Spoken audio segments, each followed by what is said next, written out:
ನಮಸ್ಕಾರ. ಸ್ವಯಂಪಾಕ ಅಭಿಮಾನಿಗಳಿಗೆ ಸ್ವಾಗತ.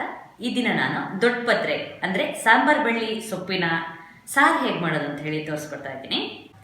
ಈ ಸಾಂಬಾರ್ ಬಳ್ಳಿ ಸೊಪ್ಪಿನ ಸಾರು ಇದೆಯಲ್ಲ, ಶೀತ, ಕೆಮ್ಮು ಹಾಗೆ ಜ್ವರ ಬಂದು ಹಸಿವೆ ಆಗದೆ ಇದ್ದಾಗ ಅಂದ್ರೆ ಬಾಯಿ ರುಚಿ ಇಲ್ಲದೆ ಇದ್ದಾಗ, ಹಾಗೆ ಜ್ವರ ಬಂದಾಗ ಮೈಕೈ ನೋವು ಇದೆಲ್ಲ ಇದ್ದಾಗ ಆರೋಗ್ಯನ ಸುಧಾರಿಸಲಿಕ್ಕೆ ಇದು ಅನುಕೂಲವಾಗುತ್ತೆ. ಬೇಕಾಗುವ ಪದಾರ್ಥಗಳು ದೊಡ್ಡಪತ್ರೆ, ಹಾಗೆ ಇದಕ್ಕೆ ಸಾಂಬಾರ್ ಬಳ್ಳಿ ಅಂತ ಕೂಡ ಹೇಳ್ತಾರೆ. ಇದು ಒಂದು ಹಿಡಿಯಷ್ಟು.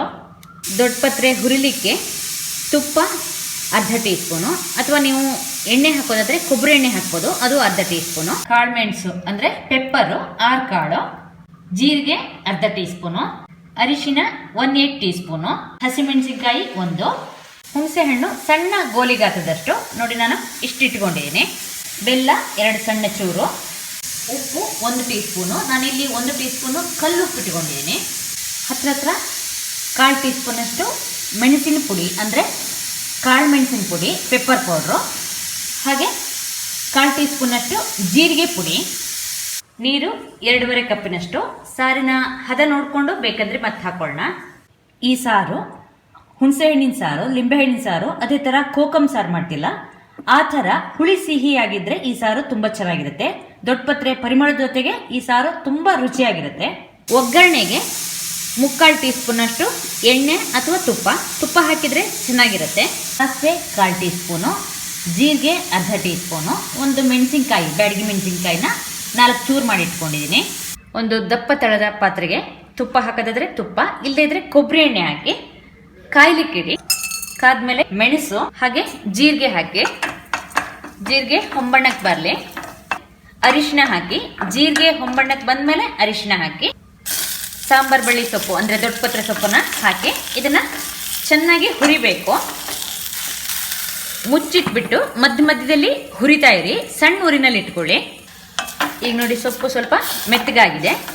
ನಿಮಗೆ ಸಾಂಬಾರ್ ಬಳ್ಳಿ ಸೊಪ್ಪಿನ ಹಸಿ ವಾಸನೆ ಹೋಗಬೇಕು, ಹಾಗೆ ಇದು ಚೆನ್ನಾಗಿ ಬೇಯಬೇಕು. ಮತ್ತೆ ಮುಚ್ಚಿಡಿ.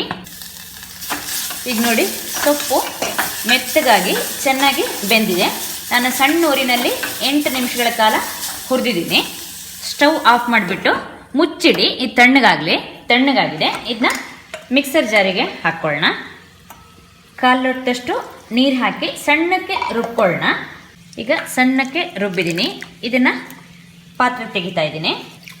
ಇದಕ್ಕೆ ಸ್ವಲ್ಪ ನೀರು ಹಾಕಿ ಅದನ್ನು ಕೂಡ ಪಾತ್ರೆಗೆ ಹಾಕ್ತಾ ಇದ್ದೀನಿ. ಪಾತ್ರೆನ ಒಲೆ ಮೇಲಿಟ್ಟು ಸ್ಟವ್ ಆನ್ ಮಾಡಿ, ಹಸಿಮೆಣಸಿನ್ಕಾಯಿನ ಉದ್ದುದ್ದಕ್ಕೆ ಸೀಳ್ಬಿಟ್ಟು ಹಾಕಿ, ಉಪ್ಪು, ಹುಣಸೆ ಹಣ್ಣನ್ನು ಚೆನ್ನಾಗಿ ಕಿವುಚಿಬಿಟ್ಟು ಹಿಂಡ್ಕೊಳ್ಳೋಣ. 1-2 ಸಲ ನೀರು ಹಾಕಿ ಮತ್ತೆ ಹಿಂಡ್ಕೊಳ್ಳೋಣ. ಬೆಲ್ಲ, ಸಾರಿನ ಹದ ನೋಡಿಬಿಟ್ಟು ನೀರು ಹಾಕ್ಕೊಳ್ಳಿ. ಇದು ತಿಳಿ ಸಾರು ಥರನೇ ಇರಬೇಕು. ನಾನು ಇದಕ್ಕೆ ಹುಣಸೆ ಹಣ್ಣಿಗೆ ಹಾಕಿದ ನೀರು ಎಲ್ಲ ಸೇರಿಸ್ಬಿಟ್ಟೀಗ 2.5 ಕಪ್ನಷ್ಟು ನೀರು ಹಾಕಿದ್ದೀನಿ. ಎಲ್ಲ ಪದಾರ್ಥ ಹಾಕಿದ ಮೇಲೆ ಸಾರನ್ನು ಮೀಡಿಯಮ್ ಊರಿಗಿಟ್ಟು ಕುದಿಸಿ. ಸಾರು ಈಗ ಚೆನ್ನಾಗಿ ಕುದಿಸಿದ್ದೀನಿ. ಸಾರನ್ನು ಇಳಿಸ್ಬಿಟ್ಟು ಒಗ್ಗರಣೆಗೆ ತುಪ್ಪ ಕಾಯ್ಲಿಕ್ಕೆ ಇಡೋಣ.